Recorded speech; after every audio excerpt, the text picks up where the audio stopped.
Cuando hablamos de inventos frustrados, las malas ideas son la tónica dominante, pero casi se puede asegurar que no hay inventos que más fracasos haya producido que el automóvil. Tanto los genios individuales como las grandes compañías automovilísticas siempre han intentado obtener nuevos y revolucionarios métodos para lograr que un coche nos traslade a donde lo necesitemos. Los años 50 fueron una época de creciente prosperidad en los Estados Unidos. Había mucha confianza en la modernidad y en el futuro. Y hubo una especie de fiebre automovilística en la que mucha gente, con su fantasía, invirtió en sus vehículos. Y muchos fabricantes hicieron lo posible por satisfacer esa demanda. Creo que esa es la razón por la que surgieron conceptos tan extravagantes. En los años 60, la Ford estaba ansiosa por demostrar al público que se encontraba en la vanguardia del diseño innovador. De hecho, llegó a coquetear con la idea de construir un motor de energía nuclear. El Nucleón, como se lo denominó, disponía de su propio contenedor de plutonio, pero enseguida surgieron dudas en torno a su modo de repostar y los peligros potenciales de un reactor nuclear sobre ruedas.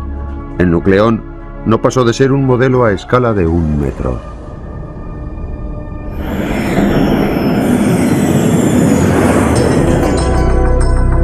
En 1954 se dio inicio a un experimento más serio. La Chrysler se embarcó en una odisea de casi 30 años para crear un coche cuyo motor se sustentara en la tecnología aeronáutica. Un coche con el sistema electrógeno de un motor a reacción. En octubre de 1963 se presentó el nuevo modelo de Chrysler con motor de turbina. Los motores desarrollados por los técnicos norteamericanos venían acompañados de una carrocería de estilo europeo, diseñado en colaboración con los mejores profesionales de la empresa italiana Ghia. Con un 80% de piezas menos que un motor estándar, la Chrysler también promocionó el diseño sencillo y la alta fiabilidad de la turbina. Here is full power potential for instant acceleration and outstanding climbing ability.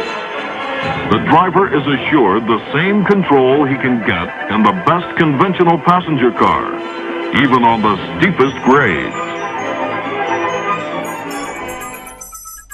El motor del coche era sorprendentemente sencillo en diseño. El aire entraba en el compresor del Chrysler, donde se incrementaba rápidamente la temperatura y la presión. Entonces, el aire pasaba a un quemador donde se mezclaba con el carburante, provocando la combustión. Los gases calientes se expandían a través de una serie de turbinas que transformaban la energía térmica en energía mecánica, haciendo girar las ruedas. La potencia y el manejo de la turbina Chrysler era comparable a cualquier otra cosa en la carretera. Sin embargo, la aceleración era lenta debido al retardo de la turbina en accionar la transmisión. Pero la turbina del Chrysler sí tenía una característica fascinante. Funcionaba con cualquier combustible líquido, ya fuese gasolina, perfume o incluso aceite de maíz. Todo valía igual. Se cuenta una anécdota en la que durante la fase de ensayos los técnicos echaron whisky en el depósito para ver si así también funcionaba. Cuando comprobaron que era posible, unos mecánicos muy bromistas se quejaron amargamente de que se hubiera echado a perder el whisky de ese modo. El proyecto fue declarado no factible, debido en gran medida a los costes de producción. También faltaba la investigación de nuevas aleaciones metálicas que pudieran resistir las altas temperaturas de la turbina. La Ghia italiana construyó 50 vehículos en Turín. Los enviaron a los Estados Unidos para ser evaluados. A todos se les incorporó el motor creado en los Estados Unidos. 7 años después de comenzado el programa, y por razones de impuestos y aranceles, fueron destruidos casi todos los vehículos, salvo 9. Finalmente, en 1981, la Chrysler abandonó el concepto de motor de turbina. Pero seguramente el diseño automovilístico fallido más curioso fue el producto anfibio de un diseñador aeroespacial alemán, Hans Trippler. El Amficar salió a mediados de los 60, cuando las películas de James Bond hacían furor y se pensaba que zambullirse en el agua para escapar de una persecución tenía el atractivo de una evasión. Durante 9 años, a partir de 1960, Trippler exportó casi 3.000 ejemplares de su Amficar a los Estados Unidos. Cada modelo venía con un motor de serie de 4 cilindros y su propia bomba de sentina. Un falso suelo protegía el cableado eléctrico y le otorgaba una protección adicional frente a las fugas de agua. Un interruptor en el salpicadero accionaba los 2 propulsores de transmisión. Disculpen, ¿tienen un Grey Poupon? El Amphicar se maneja básicamente como un coche sobre el agua, pero también como una barca en tierra firme. Los propulsores gemelos posteriores giran en la misma dirección. Es el único modo de girar con eficiencia. De otro modo, maniobraría como un transatlántico. Con un coste casi similar al de un Mustang, el público debía enfrentarse a una elección difícil: un coche sobrio y robusto o un patito feo y mojado. El Mustang ganó el concurso de belleza. Al menos queda el legado de una gran idea que nunca fue suficientemente popularizada y jamás llegó a despegar.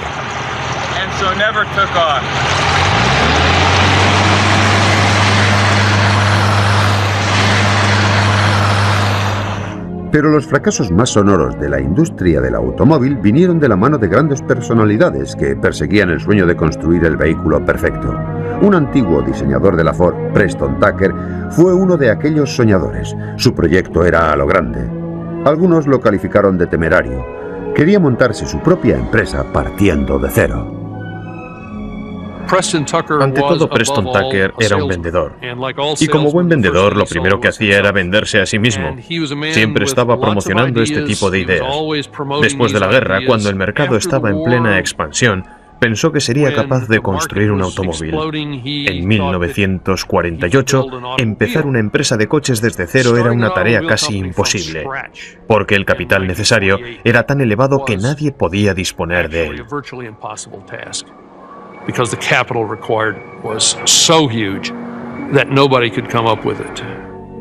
Tucker tenía en mente construir el vehículo más seguro de la carretera. Diseñó su coche, un coche con motor posterior.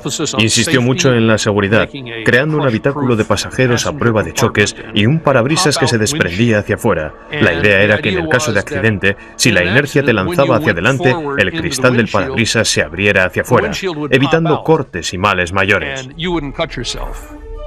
La característica más notable de Tucker fue el tríclope, un tercer faro que giraba con el volante para iluminar continuamente la carretera. Mucho antes de producir un solo coche, el sagaz Tucker maquinó ideas para que se hablara lo más posible del coche de sus sueños.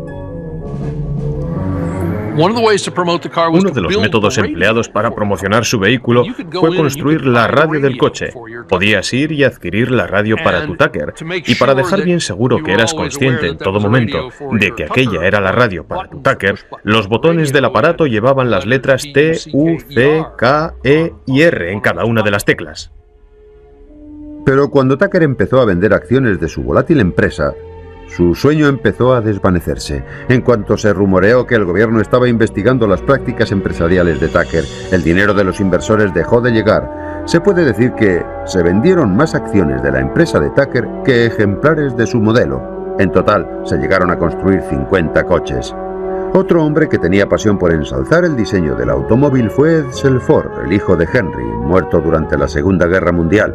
La empresa Ford quiso rendirle honores prestando su nombre a su proyecto más novedoso. Up to now, we at Ford have called it simply the E-Car.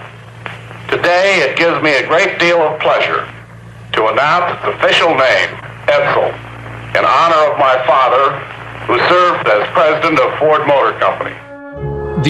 Evidentemente, el modelo Edsel pasó a la historia como sinónimo de fracaso. Y es una lástima, sobre todo porque el Edsel, con su curioso nombre, se llamaba así en memoria del único hijo de Henry Ford.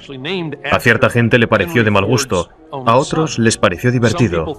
Irónicamente, Edsel Ford fue un hombre con un gusto exquisito y posteriormente ha sido fuente de inspiración para el que se considera el vehículo más bello de todos los tiempos, el original Mark I Lincoln Continental.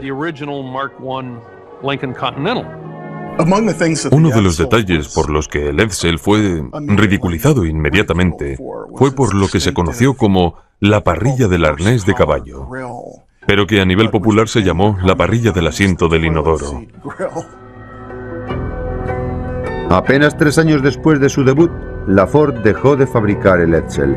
Se calcula que la empresa perdió en la producción y el marketing de este modelo entre 250 y 300 millones de euros. Fue el mayor fracaso de la industria. Es posible predecir qué clase de inventos saldrán a la palestra en los próximos años, pero es posible que el futuro del transporte de automoción esté en las alturas.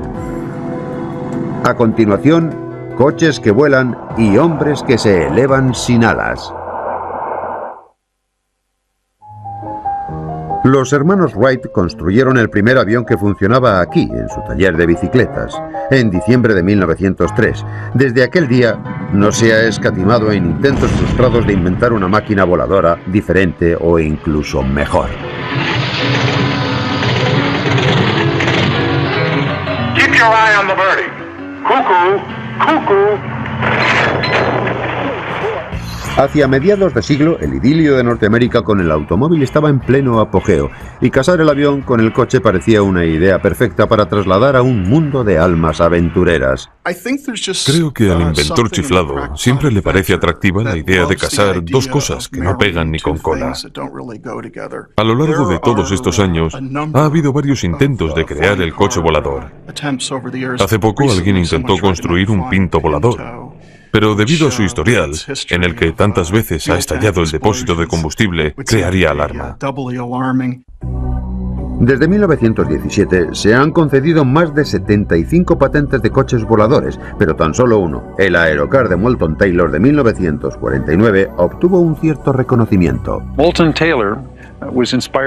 A Moulton Taylor le entraron ganas de construir un Aerocar porque pensaba que tras la Segunda Guerra Mundial había un gran número de pilotos y nuestras autopistas estaban muy congestionadas. Su intención era la de desarrollar un coche volador que aliviara en parte los enormes atascos en carretera. El coche volador implicaba una serie de obligaciones. El coche en sí no era muy bueno para el asfalto. No era lo bastante pesado para considerarse seguro. Al colocarle las alas, el resultado era un avión bastante chapucero. Tan solo la idea de que los conductores normales pudieran volar a su aire ya causaba alarma, sobre todo en las ciudades más grandes. Imagínese que los mismos tipos que le adelantan a 100 por hora en la autopista, le adelanten a 3.000 metros.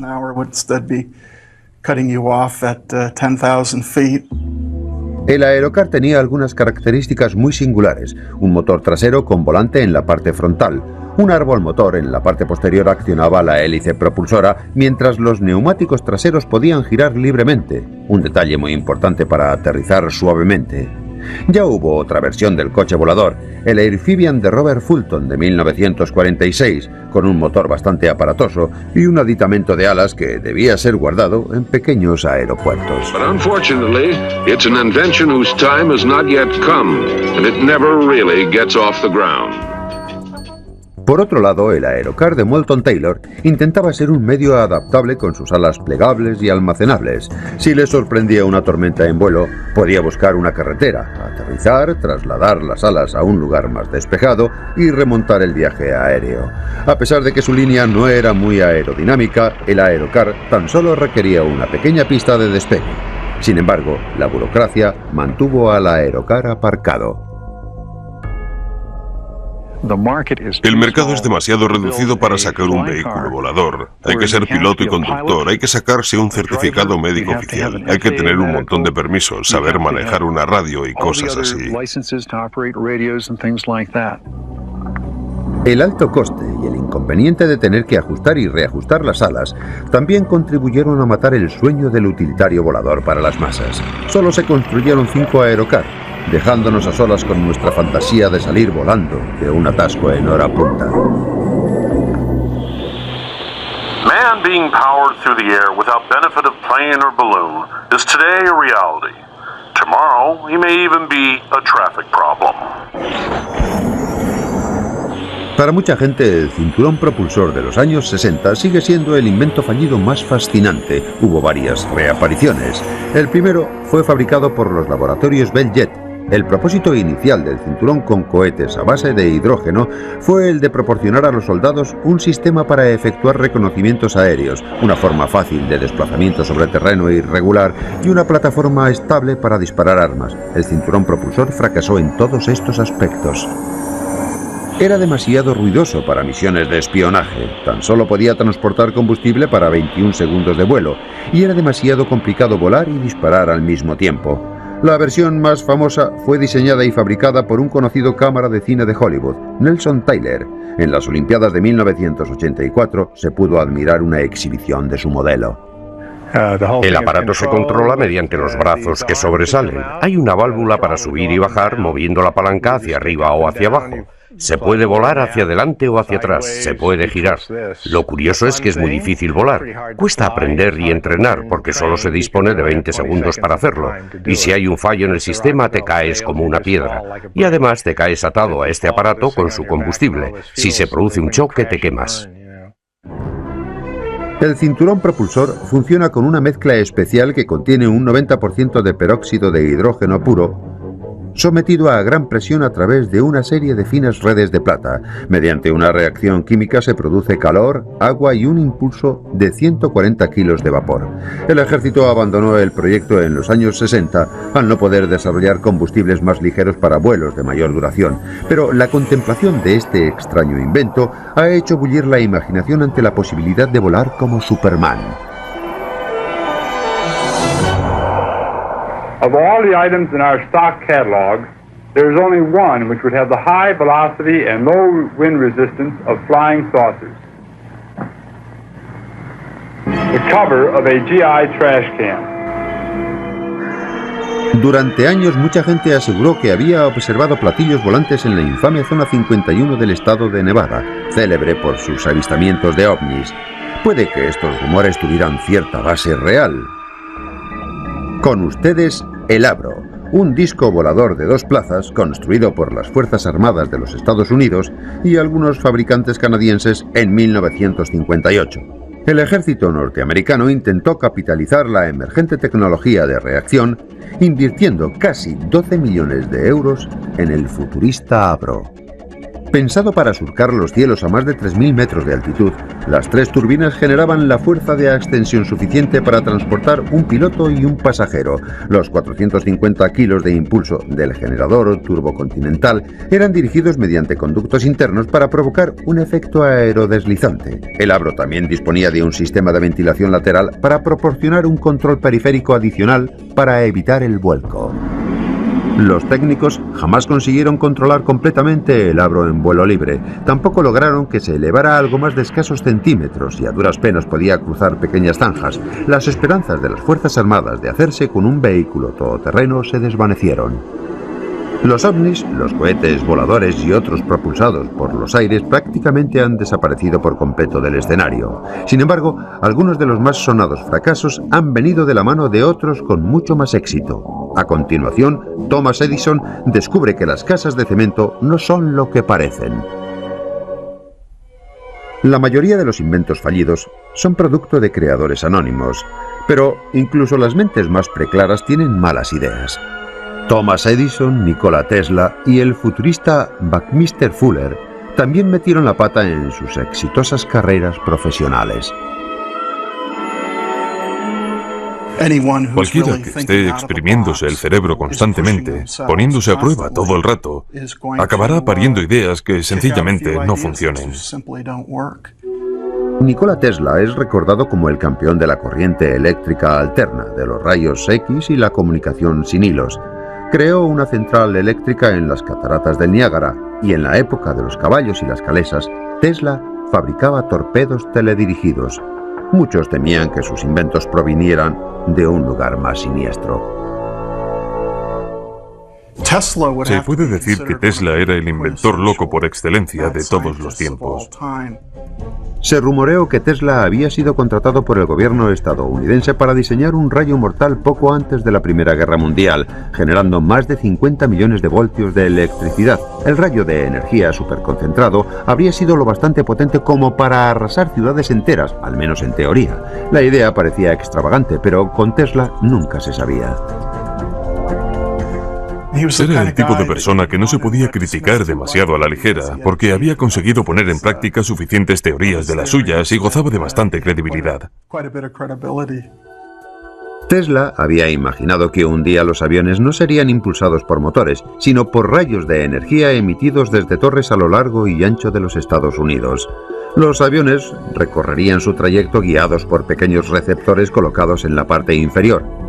Tesla llegó a construir una torre eléctrica gigante de casi 60 metros en Long Island, pero se quedó sin dinero antes de poder llevar a cabo los ensayos. Pese a haber conquistado las cataratas del Niágara, el talento de Tesla no era aplicable a su economía personal. Murió casi en la pobreza, incapaz de poner a prueba las innumerables ideas que diariamente apuntaba en sus cuadernos. Los investigadores todavía siguen escrutando sus anotaciones con la esperanza de descubrir alguna idea brillante. Incluso la gran mente inventora de Thomas Edison tuvo varios patinazos. El padre de la bombilla, el fonógrafo y el cine obtuvo la concesión de 400 patentes en un fructífero período de 80 años, desde 1979 hasta 1986. Pero tras cumplir 40 años, las cosas se torcieron para el mago de Menlo Park. Thomas Edison llegó a Menlo Park en 1876, cuando tenía unos 29 años. En aquella época despunta como inventor, creador e innovador. Todo lo que toca resulta increíble. Se puede decir que entre los 25 y 40 años era como el rey Midas. Lo que tocaba lo convertía no en oro, sino en platino. Sin embargo, posteriormente hay una línea de inflexión. De pronto todo lo que emprende ya no tiene tanto éxito, y a medida que pasa el tiempo es peor. Y en sus últimos años pasa del oro, digamos que a la hojalata. Uno de los fracasos más extravagantes de Edison está relacionado con la manipulación de la energía eléctrica para fabricar un aparato de comunicación con el más allá. Tras la masacre de la Primera Guerra Mundial, Edison pensó que las familias podrían estar interesadas en contactar con sus seres queridos fallecidos. Entre sus teorías estaba la creencia de que había una fuente invisible de energía eléctrica que podía establecer una comunicación entre los supervivientes y los muertos. Hasta el día de hoy no ha habido respuesta a las llamadas de Edison. Otro de los inventos fallidos de Edison fue la muñeca habladora, una idea que resultó estar adelantada a la tecnología de su tiempo. Edison inventó el fonógrafo en 1877. En el 79 decidió hacer una muñeca parlante. Importó las cabezas de Alemania porque eran las de mejor calidad. Dentro del cuerpo de las muñecas había puesto un pequeño motor de fonógrafo que funcionaba a mano y un pequeño disco de cera extraíble.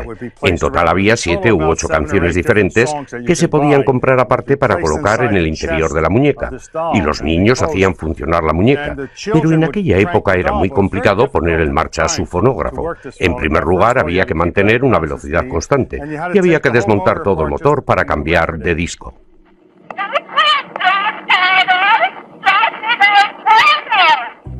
Pero la muñeca tenía dos defectos imperdonables. El fonógrafo era demasiado delicado para que lo manejaran los niños, y el disco de cera se desgastaba con unas pocas pasadas, con lo que finalmente la aguja de metal solo rascaba el cilindro de acero, produciendo un sonido estridente muy desagradable que espantaba a los niños. Edison cerró la empresa en 1891. Otra de las ideas de Edison que jamás despegó, o en este caso jamás se posó en tierra, fue el diseño de una casa fabricada enteramente de hormigón. Esta idea tenía bastante que ver con el hecho de que Edison era el propietario de la cementera Portland, uno de los principales suministradores norteamericanos de hormigón. El cemento le aportaba a Edison pingües beneficios. El Yankee Stadium se construyó con su cemento. El Canal de Panamá se construyó con su cemento. Así que a Edison el cemento le iba muy bien, le era muy rentable, era una buena industria.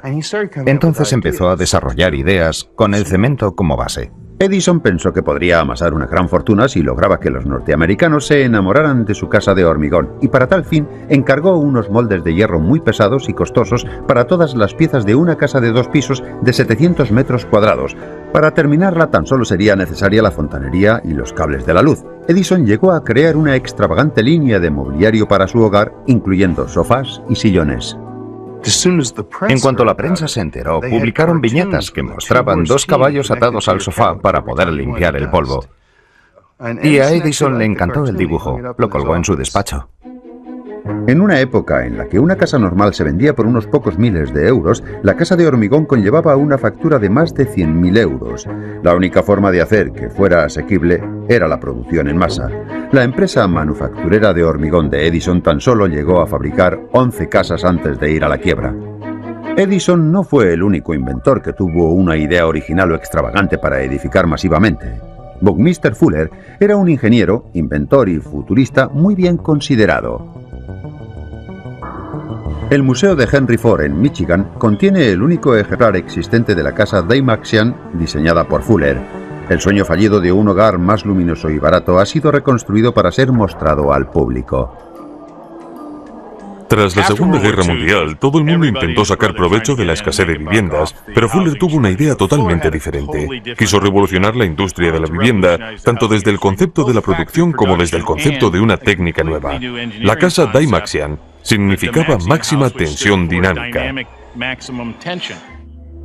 Al contrario de la mayoría de las casas que se asientan sobre una base, Fuller pensó que ciertos materiales funcionaban mejor en tensión. Toda la casa estaba suspendida de unos cables que cuelgan de un mástil central, como si fuera un paraguas.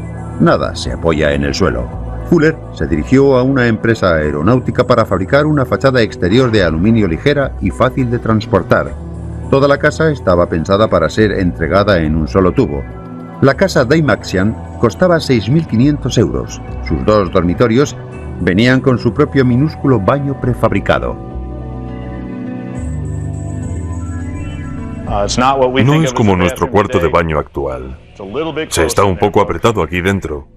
También disponía de unos imaginativos compartimentos giratorios para aprovechar el espacio al máximo. Al igual que la posterior casa geodésica de Fuller, la Dymaxion fracasó en parte por ser tan diferente.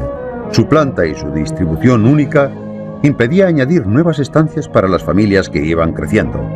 Su forma circular también proporcionó quebraderos de cabeza a sus propietarios, ya que era imposible colocar estanterías verticales y sofás en este espacio curvo. Al igual que otros muchos inventos, es posible que la casa de Fuller fracasara por estar un poco adelantada a su tiempo. Mientras que algunos inventos frustrados intentaban hacer la vida más fácil, otros llegaron a destrozarla. A continuación, una botella que deja con la boca abierta. En el campo de la medicina, se han producido la mayor parte de los inventos fallidos. Bob McCoy ha reunido una colección de más de 250.000 artilugios extraños en su Museo de Aparatos Médicos Dudosos de Minneapolis. En 1898, el descubrimiento del elemento radiactivo radio generó una plétora de inventos médicos mortales. La gente se pregunta por qué hay tantos inventos con el radio.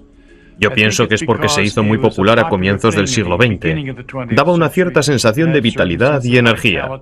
No solo se vendían productos con radio pensando que aportaban salud, sino que también estaban relacionados con la sexualidad.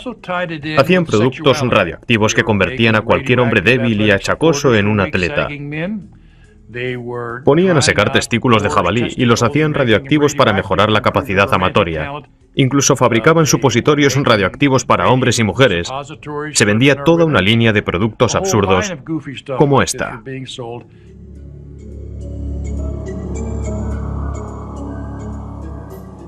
Esto se llama el parche radioactivo Cosmos. Estaba dirigido a la gente que padecía artritis con la promesa de que aliviaba sus dolores. Curiosamente, en la parte posterior pone una advertencia. No se debe abrir ni ingerir el contenido de esta bolsa. ¿A quién se le iba a ocurrir comer una bolsa de radio? A comienzos del siglo XX, el radio fue un gran negocio. Se importaba principalmente de Europa. Aquí tenemos una tienda de ultramarinos donde venden agua radioactiva, asegurando que tienes la mano invisible de la madre naturaleza en tu cuerpo para darte salud. Todo iba bien hasta que un individuo de Pittsburgh empezó a comercializar estas botellitas de Radiator para mejorar la capacidad amatoria. Un hombre de Pittsburgh se bebió 1.400 frascos como este y se le desprendió la mandíbula inferior y superior. Entonces se dieron cuenta de que el radio no se podía vender así a la ligera, que era peligroso. Al igual que el radio, la invención de los rayos X desplegó toda una serie de creaciones potencialmente mortales. Los rayos X se descubrieron en 1896 y empezaron a utilizarse de inmediato. A la gente le parecía cosa de milagro, pero como sucede a menudo con estas tecnologías, se acaban desvirtuando y la gente deposita todas sus esperanzas en ellas. Es como una bola de nieve que crece y se descontrola. En el mejor de los casos se vuelve grotesco, en el peor acaba siendo mortal. El caso es que en los años 40 y 50, las zapaterías de todo el país y el ejército norteamericano utilizaban la máquina de rayos X Adrian para probar calzado, con el objeto de lograr las medidas exactas. Lo atractivo era ver tus propios dedos jugueteando dentro de tus zapatos y decir, oh, son mis pies, y comprobar si tus zapatos eran demasiado estrechos, o cortos, o anchos, o demasiado largos. La empresa de Milwaukee fabricó unas 10.000 unidades, y a pesar de que estaban recubiertas de plomo, no había protección de plomo alrededor de los orificios donde se colocaba el pie o en los visores. Tenía 3 aberturas, una para el cliente, otra para el vendedor y otra para los padres en caso de que estuvieran comprando calzado para sus hijos. La cantidad de rayos X que se fugaba era alarmante. Y como aficionado a los cómics, me sorprende mucho que el vendedor de calzado no acabara teniendo superpoderes como resultado de este bombardeo de radiación, de todos los rayos que debían soportar los que trabajaban en las tiendas. Una vez confirmada la fuga de radiación en 1950, el gobierno ordenó la destrucción de estas máquinas. La llegada de la electricidad a los hogares generó una cascada de nuevos aparatos médicos, de los cuales ninguno era más dudoso que este calentador de próstata. Fue patentado en 1918. Presuntamente sirve para excitar el cerebro abdominal del hombre. ¿Sabían que el hombre tiene cerebro abdominal? Según la Oficina de Patentes de los Estados Unidos, sí. La potencia de los vatios de esta bombilla controla el calor. Esta es una bombilla de 25 vatios y no calienta mucho. De hecho, no hacía nada. Los artilugios médicos electrónicos no fueron los únicos inventos que fracasaron por no cumplir las expectativas. Casi 50 años más tarde, los inventores dejaron de pensar en la medicina para centrarse en los aparatos de uso cotidiano que tenemos en nuestro hogar.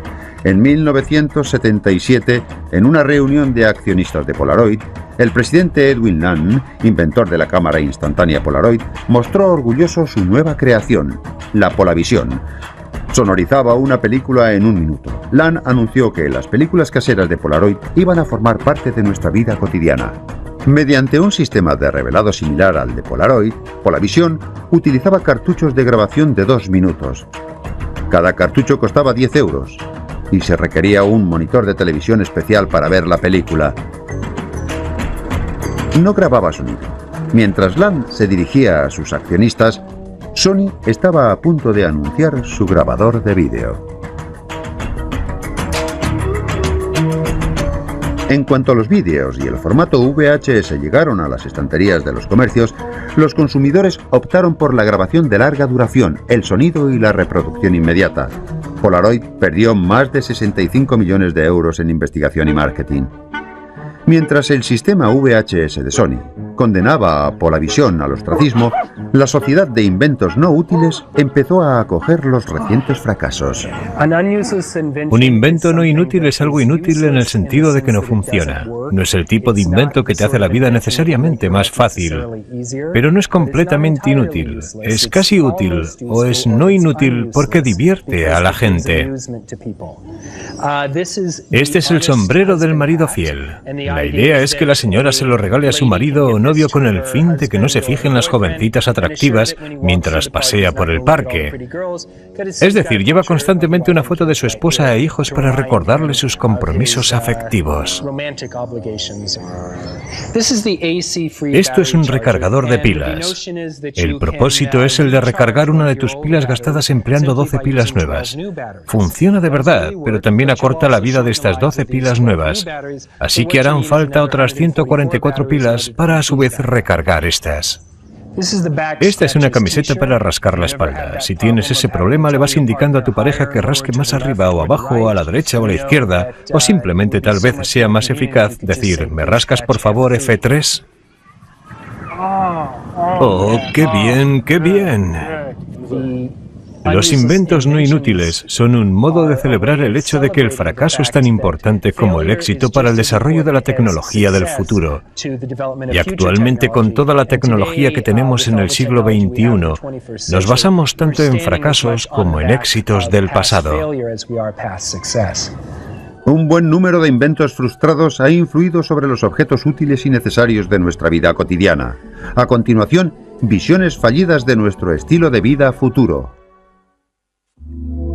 La mayoría de los inventos frustrados están relacionados con los objetos de uso cotidiano, la comida que consumimos, la ropa que vestimos, los aparatos que hay por casa y, como bien descubrió Buckminster Fuller, nuestros propios hogares. Ann Arbor, el nuevo centro de investigación de nuevos productos en Michigan, parece un supermercado, pero no lo es. Es un lugar donde los productos que no han tenido éxito vienen a morir. Hasta la fecha, más de 80.000 unidades han llegado aquí para descansar en paz. Cada año, más de 30.000 productos nuevos llegan a las estanterías y cada año, más del 90% fracasan. Una propuesta cara, ya que el lanzamiento de productos de supermercado como estos puede llegar a costar entre 20 y 50 millones de euros. Robert McMath creó este lugar en 1981 para ayudar a los fabricantes a lanzar nuevos productos. Una de las cosas que representa esta colección es el hecho de aprender lecciones del pasado. Y se trata de lecciones muy positivas. Hay que aprender tanto de los errores como de los éxitos. Queremos pensar que ofrecemos una seguridad para el éxito.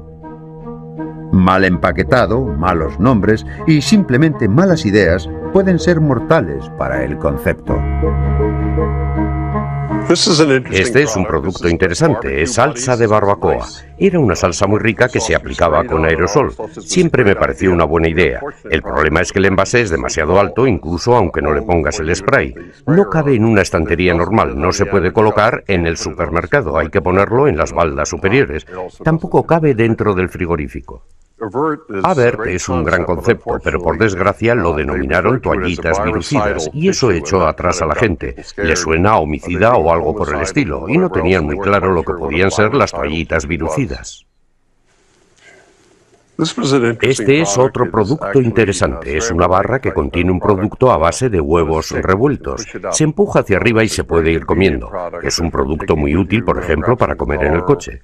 El problema es que si no se maneja bien se desmorona y la gente se quejaba de que en el coche los huevos revueltos se les caían en el regazo. En los años 80 hubo una verdadera fiebre por la salud a nivel mundial. Un gran número de productos limpios ocuparon las estanterías de los supermercados, entre ellos uno de los fracasos comerciales más sonados de todos los tiempos. La idea consistía en un cigarrillo sin humo que no implicara quemar tabaco. Se empleaba un elemento que reproducía el sabor del tabaco dentro de la boca a través de un tubo de plástico. El aparato era bastante difícil de encender, y luego decían que si aspirabas el aire, podías acabar herniado. El sabor era comparable al de una lechuga quemada. Incluso el presidente de la tabacalera Reynolds admitió que el Premier sabía a rayos. Para muchos, la llegada del Premier era como una confesión tácita de los ejecutivos de la Reynolds.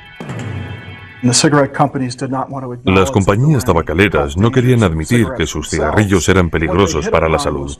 Se les ocurrió describir este producto como una experiencia limpia para el fumador, pero al mismo tiempo se resistían a reconocer que sus otras marcas eran sucias o nocivas. Sin humo que expulsar, ni cenizas que sacudir, el cigarrillo Premier privaba a los fumadores de una buena parte del ritual.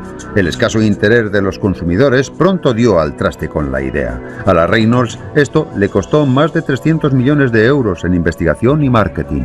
Los inventos frustrados no han afectado solamente a la comida que consumimos, han tocado todos los aspectos de nuestra vida cotidiana. Hasta la ropa que nos ponemos. Se ha confeccionado ropa con lava. Volcanic eruptions may one day become the source of a whole line of earthy fashions. Incluso han sacado nuevos estilos directamente de la granja. Would you believe this transparent raincoat made in 1955 came from surplus fat from pork chops? Pero la palma se la llevó el vestido de papel. El vestido de papel es uno de aquellos fenómenos tan singulares de los años 60. Describe muy a las claras la despreocupación de la época gogo. La empresa papelera Scott fabricó los primeros vestidos para promocionar una nueva línea de servilletas y trapos de papel. Las manchas se eliminaban simplemente borrándolas o cortándolas. Finalmente, el vestido de papel dejó de ser apreciado porque a las mujeres no les terminaba de convencer su corte y caída, aparte del hecho de ser talla única. Pero ¿qué conclusiones podemos sacar de todos estos fracasos en la moda y la alimentación? Obtener una visión del mañana es una batalla perdida en la que la mayoría de los inventores no consiguen acertar. Towering buildings and bright lights of the city of tomorrow, where plazas of urban living rise over freeways and vehicles electronically paced, travel routes safely, swiftly, efficiently. Cualquier proyección del futuro es una declaración de nuestra realidad presente. La ciudad del mañana será limpia y espaciosa. Bueno, eso es porque nuestra ciudad de hoy es como es. En otras palabras, están diciendo que nuestras ciudades están superpobladas, son feas y deprimentes. Hace mucho tiempo que los investigadores aseguran que las casas del futuro estarán equipadas con 1 o 2 robots que redimirán al hombre de las tareas cotidianas. El futuro estará lleno de ocio. I can perform 36 separate and distinct acts. Anyone out there knows of a mechanical woman who is looking for a boyfriend. El robot es el símbolo más poderoso del mundo del mañana, pero la mayoría de nosotros todavía lo estamos esperando. No sé si tú tienes uno, pero creo que todos estamos deseando disponer de nuestros robots personales para que cuiden la casa, nos sirvan el café por la mañana y saquen al perro a pasear. Se pensaba que estas cosas ya serían una realidad a estas alturas, pero no. No lo son. Los investigadores predijeron que los aparatos nos ahorrarían tiempo y darían paso a un ocio sin precedentes, y sin embargo, a pesar del avance de la tecnología, cada vez tenemos menos tiempo libre. Will be washed, even egg stains removed by washers that require no cleansing agent. High frequency sound waves dissolve food particles and dirt.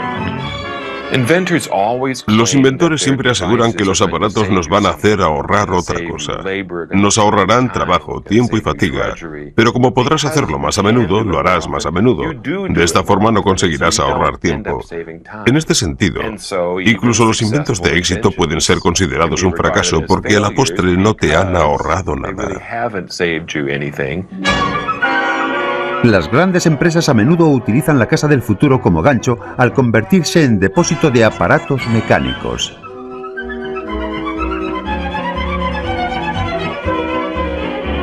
Would I like it? What a dream. Imagine how wonderful it would be to live in a house like this. Casas de plástico muy fáciles de limpiar, tostadoras de alta tecnología en compartimentos especiales que ahorran espacio e incluso cintas transportadoras que se llevan los platos sucios a los esterilizadores.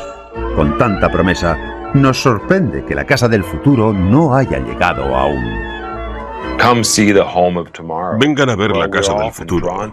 Bueno, a menudo nos atrae como si fuera un espectáculo brillante, pero en realidad nadie quiere vivir en algo que tenga ese aspecto. La gente quiere algo que sea como lo de los demás. Creo que incluso a pesar de que muchos inventos no hayan salido bien, siempre nos proporcionan algo sobre lo que pensar. Creo que si nos fijamos en muchos inventos frustrados o innovaciones que no han llevado a ninguna parte, nos sentimos tentados de verlo como la historia del fracaso, pero nada más lejos de la realidad. De hecho, son una especie de testimonios para el espíritu humano.